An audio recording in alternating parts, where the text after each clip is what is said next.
Welcome to Filament. My name is Nila. So this is a gameplay and impression video of the game Filament. This was released by Beard Envy Games on the 20th of March, and it flew under my radar for a bit, but now I found it, and it is amazing, and I want to give you some of my impressions about the gameplay and showcase some of the gameplay so you can figure out if this might be a game for you.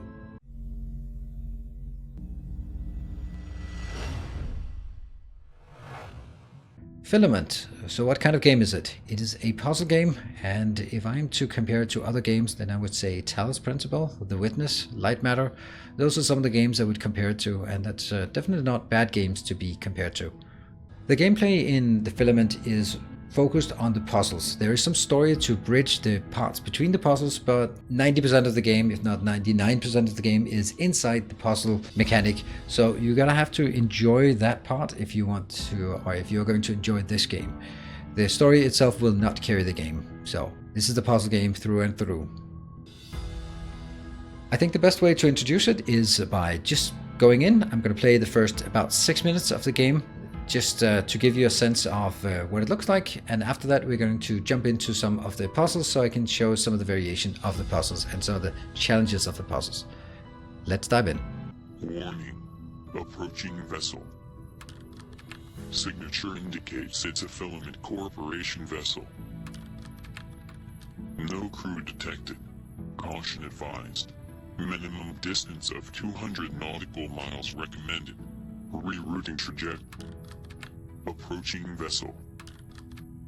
Docking request pending. Override acknowledged. Please click all the images containing an asteroid. Docking procedure initialized. 3, 2, 1. Docking complete. Welcome to your destination. And we're now into the game. This is where the game starts. This is how it looks. This is our character. You control it very simply. ASTW. The mouse does very, very little, but that's all it does. Mouse is not being used for pretty much anything. The point here is that now we docked on a spaceship and we need to figure out what's going on. That's the basic premise. And very quickly we will see that you can't interact with anything. You just have to follow the lines. The first thing we can interact with is this puzzle. And this is an anchor. This is the core of the gameplay, and it starts obviously very, very simple. Now this is this is the core of the gameplay. You have a field and you have your little gizmo thing you control, and the filament is connected to the wall, and you have to light up some beacons. Now the very first one, just to get a sense of it, you light up a beacon, the door opens, and you complete it. We can now move on to the next area. We can still go back. And there is another one where you can see at the bottom of the screen, you have 2 little dots. That means there are 2 puzzles in this anchor. Let's see if we can solve that. Again, the difficulty here is slowly increasing. Here we just need to make sure that all of them are connected. And we go into number 2, hold focus, we get an overview of the entire field.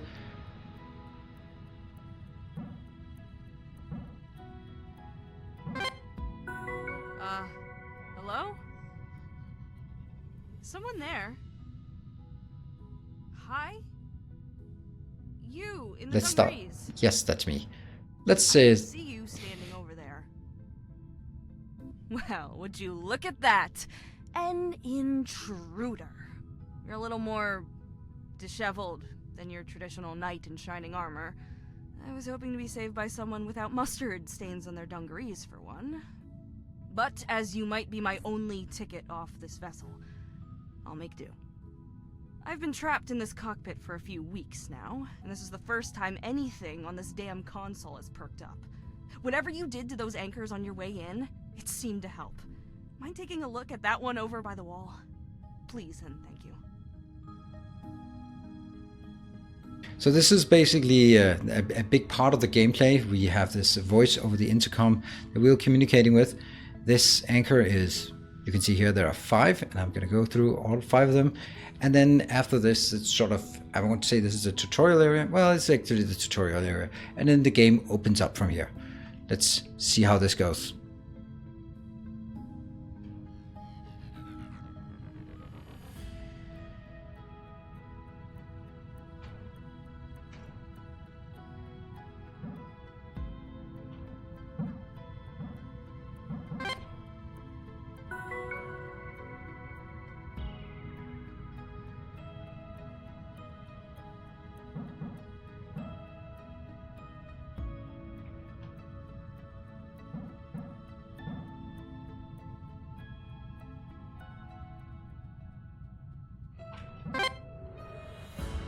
Yeah, so that's another way. We start to get a bit more complicated.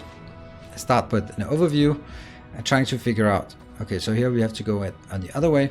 We have to touch all these, and now they got sort of some tricks to them here. Now we have to figure out that if we do this, there's no way for us to come back to the one in the middle.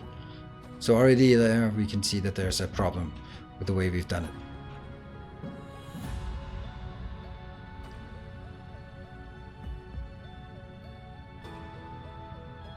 So we can do, yeah.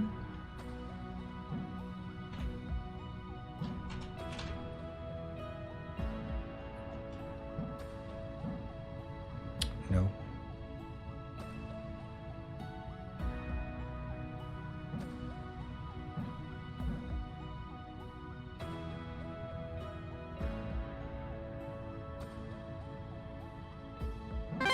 And there we go.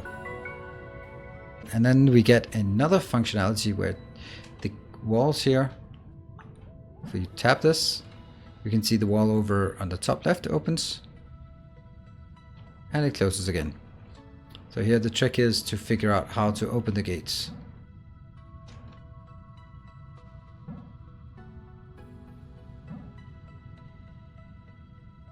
It goes here.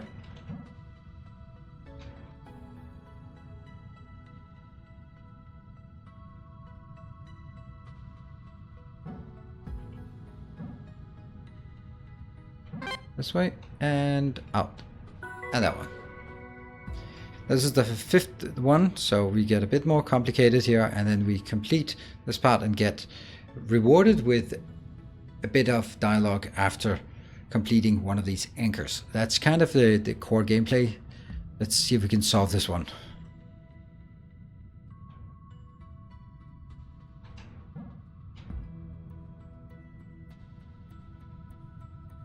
So we have the one over to the left.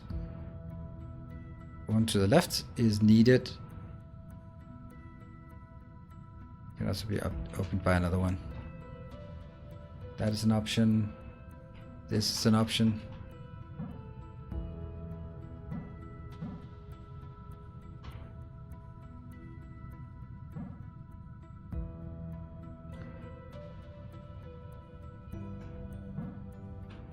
And that one. So.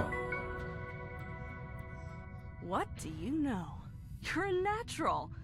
Looks to me like you shut it down entirely, which makes a lot of sense now that I think about it. I never imagined how much the anchors would mess with the ship's systems when the others installed them. I guess they really fried some circuits down there, huh? On the bright side, I do now appear to have full access to the annex you're standing in. Now, I know it's a big ask, considering we just met and I've already insulted you, but if you keep shutting down the anchors like that, I might have a real chance at getting out of here alive. What do you say? Okay. Oh, let me grab those doors for you. Thank you. And from here, we open up into pretty much the entire spaceship is now available. You have puzzles starting here. I'm just going to give you not a full tour of the spaceship, but just going around, opening up. You can see different areas, a new puzzle here, a new puzzle there. Some of them start, you can see this one. It starts here. That means there is a certain theme that goes over, connects to this one, connects to this one. They become progressively more difficult, and then they unlock something here. Over here, we have scattered around the map, we have some consoles.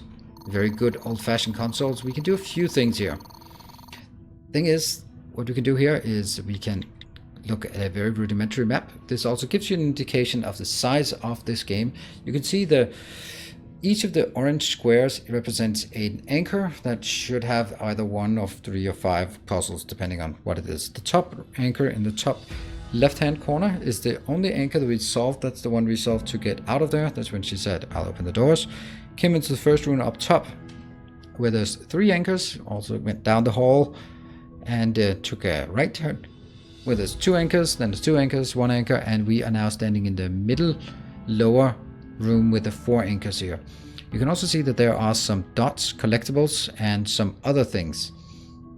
So that means we get an input here. There's also really small black dots on the map. Those are computer terminals. So basically what we have here is we have a level 1. We have some puzzles here. Level 2, you can also go there, and level 3. So you can go, and that's part of the big part of the core gameplay here, is that from here on, you just walk around, find some tidbits of lore. You have a conversation with the pilot or whoever it is.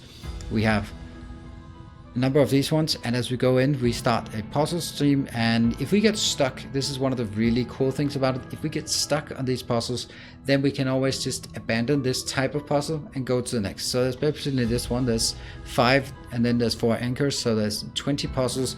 And if you get stuck on number 17, then you can just leave it, go solve something else, and then maybe come back again later and solve the 7, 18, and 19. It works really well because some of these puzzles, and this is very important for me to say, they are very difficult. The best way to maybe show some of the difficulty is for me to just dive into some puzzles, just to give you an indication of sort of the complexity of some of these. I'm just going to take like 3, 4 different ones. So let's have a look at some of the different puzzles we have.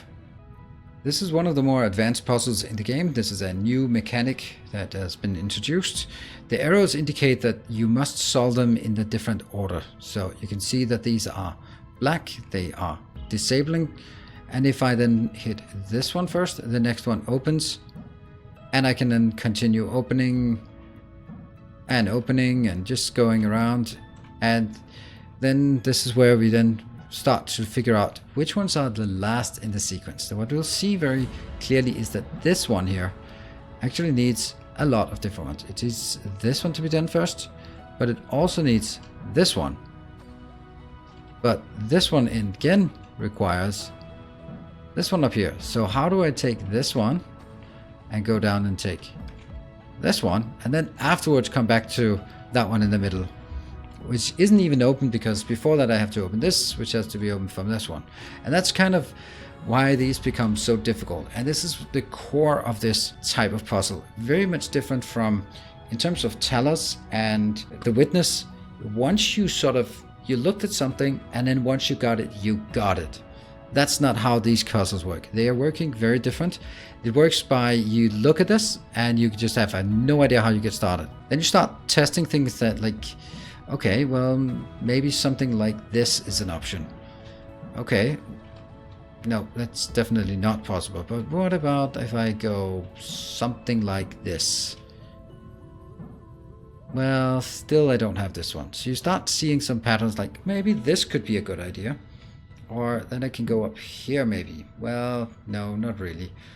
And that's kind of how it evolves, and you find out where the issues are and where the challenges are in this puzzle.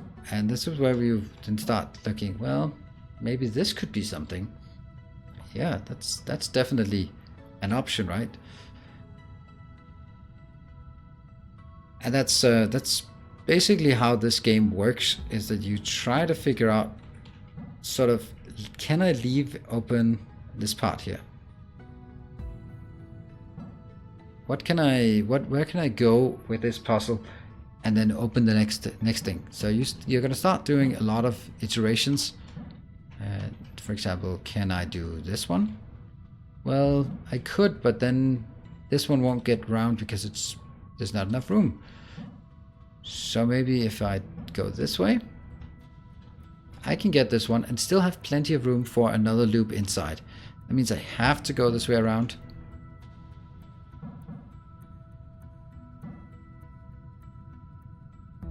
And that doesn't work. Why does it not work? because I do not have that one available. Okay, so clearly something is missing here. And that's kind of how this whole thing works. You're just unwinding or rewinding just to figure out how things could work here.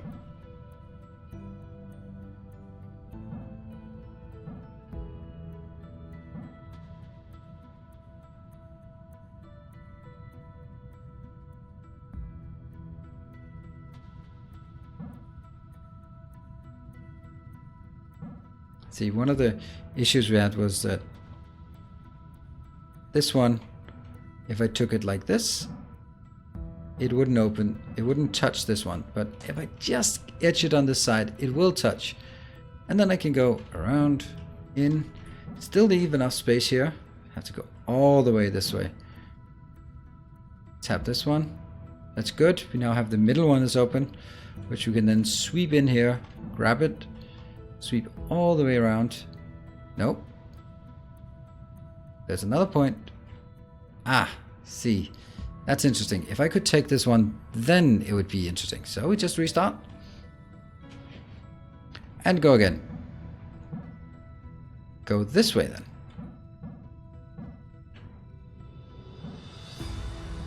As we did before, we're looping in. Looping all the way around. Getting this part. Looping around this one. Looping in with this area we have here. Looping around here. Getting that one. And now we open the most difficult one. And then finally we have everything open. Now trust me, this takes a bit of time to figure out for most people. And that's the end of it. And if I have to do this again in 10 minutes, I'm going to have to redo the whole thing, because it's not like we remember these patterns. You just sort of have to figure out which must go first and then find some things that make sense to go after each other. And that's one of the puzzles. And then we can proceed to the next. Here we have another type of puzzle. This is, affectionately, we could call it the Constellation Puzzle, because it the dialogue around this location talks about constellations and drawings of constellations, and looks very much like a constellation here. Now here the trick is that you kind of sweep it around, and then you sweep it around the next one, which means that there will be some things, for example, now since we can't cross it, we can then sweep it around here. And that's going to make some things impossible and some things feasible. So if we just start playing with the idea here, like what could we do? But as soon as we go here, then we're forced to go back. And then we are stuck in here, because I can only walk along the white lines. And that means I can't loop here, then it breaks. So I have to follow the white lines and form part of it. But it doesn't mean that I have to use all of the white lines. Now if I look at this, there looks to be a right hand side and a left hand side. So if we could solve all the left hand side and then go through the middle over to the right hand side, and after that go up top and then exit from the top. The arrow up top is where our exit, so if we can exit from that little pinch up at the very top, that would be excellent. So one of the things that you have to work on is find out what you can do with a dead end. For example, in here we have a dead end. That means if you go in, you're going to come out again. Well, obviously. But sometimes for example, in this case, the dead end will then force us to go this way. I probably don't want it, so I'd rather have something else. So let's see if we can do something. I guess get this one, because that's going to be an annoying one. And then instead of going all the way back, I can go this way and tap some new locations and trying to get as many as possible here. Sweeping around, and I'm probably going to make this look easier than it is. Because now again, I use the fact that I have an extra line here that can loop back, go to this one, start going out this one.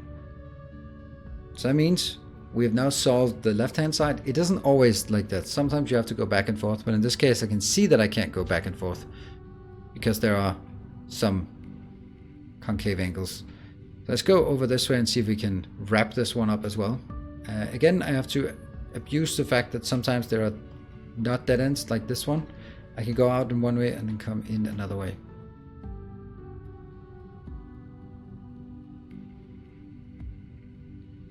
Here.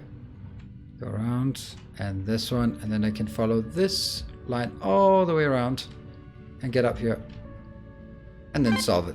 So I guess I made this one look a bit easy. These are rather complicated, but you get the hang of sort of which way you have to swing around and when you can go down a dead end and sort of find your way back in when you have to go sort of a loop. But there's a lot of these as well, so it's also a very interesting puzzle to try to figure out. That onwards to another type of puzzle.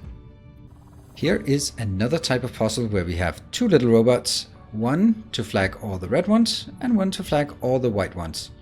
Now they have to work together, they cannot cross, but it doesn't matter.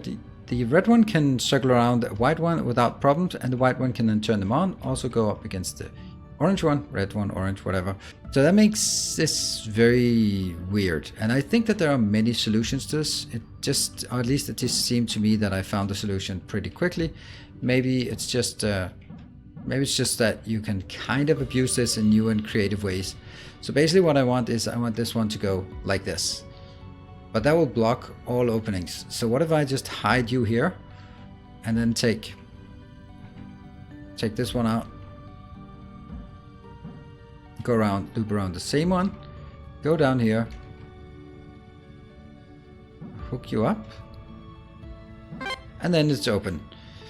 So I think that there are many ways this one could be solved, and because you can sort of move them back and forth, there are a lot of options here. But those are very different, so still the same core concept of moving the filament, lighting up beacons, but there's something else that's different. Very interesting. Here we have a different type of puzzle. These indicators mean that for each one here, this pillar, I must go around once. For this one, we can see 1, it counts 1 bar. This one counts 1 bar, and then counts 1 more bar, but it counts on both of them. So if I go around here, and then I count 3 bars. 3 bars, yeah? But it is then shared between them. And then if you look at the overview, it becomes relatively quickly. You will see that this one, because it has the most connections, is going to be the most difficult one. If I just go over here and go back, that'll solve it, but I can't go there. So the only way that you can get that is actually by going this way and then hooking around something and going back. And then you find a little pattern that looks like this and go like, I think this makes sense. Now I just need the rest. And that's very much the way these kind of puzzles work, is that you find something that you feel, this is probably the only way to do it. So what would I want? How would I want this? Now let's count the number of times it has to pass through this gate in the middle. 2 times here, so out and back. Let's undo everything here. And this one is 1, 2, 3, 4. So 4 times, that means it goes in, out. That's probably a good idea here. And then we'll go around these just to get all the way here. Now that means we have 2 remaining entrances. It could be something like this. See, now we have kind of entangled it the wrong way. So it's probably better to go the pattern we did have. Instead of going back here, we can go in here and loop around this beautiful thing. Got all of that sorted, got that sorted, got that sorted, and our way out, we get the rest. Now that, I made this look very easy, but these puzzles, they take a lot of trial and error to figure out how to loop around things. Or maybe you just see these kind of things immediately. But that's a different kind of puzzle, a completely different concept of just figuring out how many times they have to go through each one. Very interesting, and another type of puzzle to be solved in this game. Here we have another kind of puzzle. This is going to be the last kind of puzzle that I will demonstrate, just to give you an idea about sort of the variance of this within, while retaining the core principle of maintaining this filament. We still have lots and lots of different ways that this can be done, and each puzzle is different and unique, and you have to start thinking in a new way. And they require the same type of deductive skills. But let's try this one and see how it works. So the way it works is when you touch a blue one with a marker, not a blue one without a marker. So when you touch a blue one, it turned blue, and obviously the blue ones would like to have a blue belt. When I touch the other one, it breaks. If I touch this one, it's okay, it doesn't count, it doesn't light it up, but it doesn't break. And then when I touch the other blue, then it changes color, and I change to orange, and then I go fire up the orange and realize that something is wrong. But I could still take this one, but I just can't take the other one. Which means that in order for us to solve this one, we have to decide immediately, do we take all the blue ones first, or do we take the orange ones first? And there's probably only one solution. So after trial and error, I think in this particular case, this blue one is a giant tease, because you're just going in and think, all right, let's hit the blue ones and go like this one. I don't know how many times I started like this, but only after realizing that it doesn't work, you always end up blocking this one in, and that's the one you have to figure out. How do you get this one activated without activating this one immediately? You want these two after each other, so that means you want these to be either closing the orange loop and then starting the blue loop, or the other way around. If you go from this side, okay, here, this side, closing the blue loop, such as this, and like that. And then opening it up again, but then you don't have the colors. So what I found out, that trying this one first is actually a good idea, because you can go here, you can loop into that one without getting in trouble. And then you have the issue of, how do I get this? Luckily, and this is when you do this and you find this loop, you're gonna go like, yep, that's probably, this feels right, because it feels like it was put there for a reason, explicitly a reason. And likewise with this one, yep. And now it turns it off, and we can go in here and loop around, and like that, we have now done this map. And when you just trace the correct line, it looks so incredibly simple. But if you don't see it, it's a good 15 minutes spent on it's impossible, how can this be, this is completely unreasonable. And then suddenly you see it and go like, of course, why couldn't I see that? And that's the beauty of it. It's 90% frustration and 10% dopamine rush when you finally figure it out. That's going to be the last of the puzzles we're going to look at. So I have now shown you a number of puzzles and how they interact, how we move around on the ship, how the puzzles work.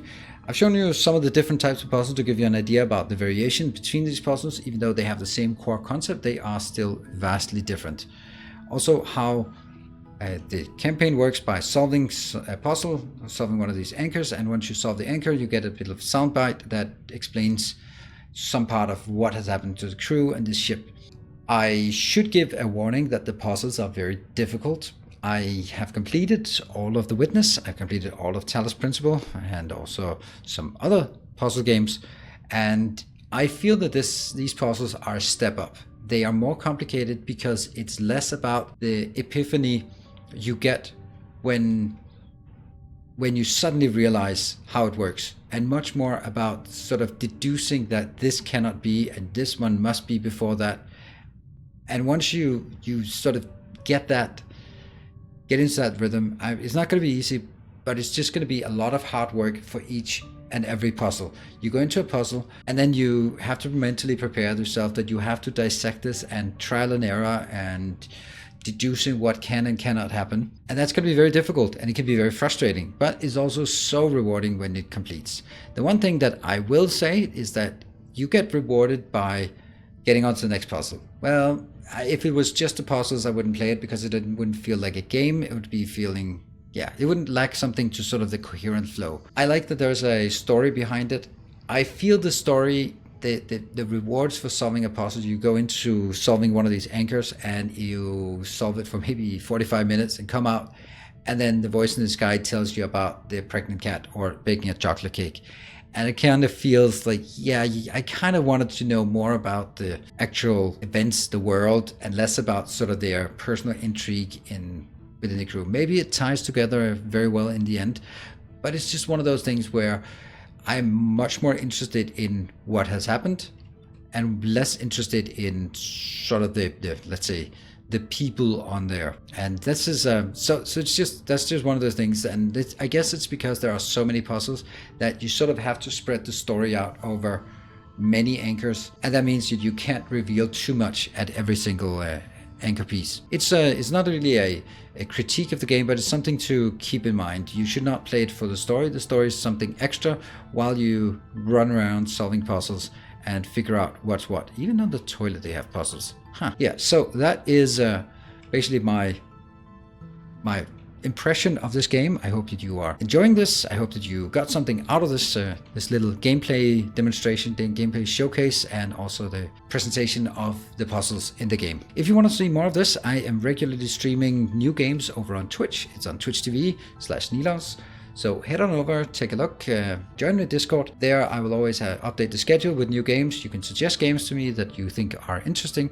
And if it's a game that I play, then I'm probably going to do these kind of short showcases and impression videos. So I hope you liked it. I hope you like this format. I hope that's something that maybe helps you to figure out a game that you probably haven't heard about, whether that might be something for you. Thank you very much for watching. And that's coming to the end of this video.